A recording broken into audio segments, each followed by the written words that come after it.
આજે રિલીઝ થઈ રહી છે ગુજરાતી ફિલ્મ ફરી એકવાર। लेखिका काजल मेहता, दिग्दर्शक अखिल कोटक।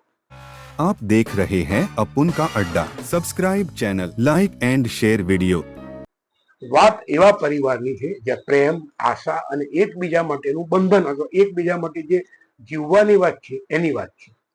અહીં એ વાત પણ છે કે જીવન એ પરફેક્ટ નથી, પરંતુ એકબીજાના પ્રેમ અને સપોર્ટથી આપણે બહુ સારી રીતે જીવન જીવી શકીએ। ફિલ્મના મુખ્ય કલાકારો છે સુપ્રિયા પાઠક, ટીકુ તલસાણિયા, નેત્રી ત્રિવેદી, મુરલી પટેલ અને ઘણા બધા। આ ફિલ્મ આજે બહુ સારા પ્રમાણમાં થિયેટરોમાં રિલીઝ થઈ રહી છે। ગત સપ્તાહોમાં રિલીઝ થયેલી ફિલ્મના બોક્સ ઓફિસ કલેક્શનની વાત કરીએ તો આશ્ચર્ય અને આઘાત એ વાતનું છે કે નાનખટાઈ જેવી મોટા ગજાની ફિલ્મ ખૂબ જ નબળું પ્રદર્શન કરીને બહુ જ નાનું બોક્સ ઓફિસ કલેક્શન મેળવી શકી છે।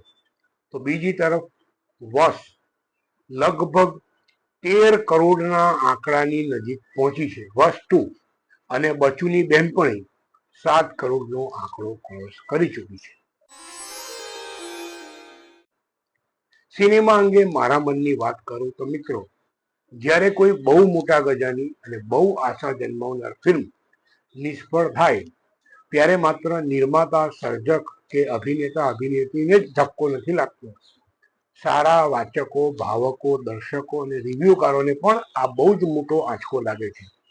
નાનખટાઈ ફિલ્મનો મેં રિવ્યુ અલગથી કર્યો છે એટલે અહીંયા એ વાત દોહરાવતો નથી, પરંતુ આવી મોટા ગજાની ફિલ્મ પીટાઈ જવી, આ જ શબ્દ વાપરી શકાય, પીટાઈ જવી એ બહુ જ મોટો આઘાત છે।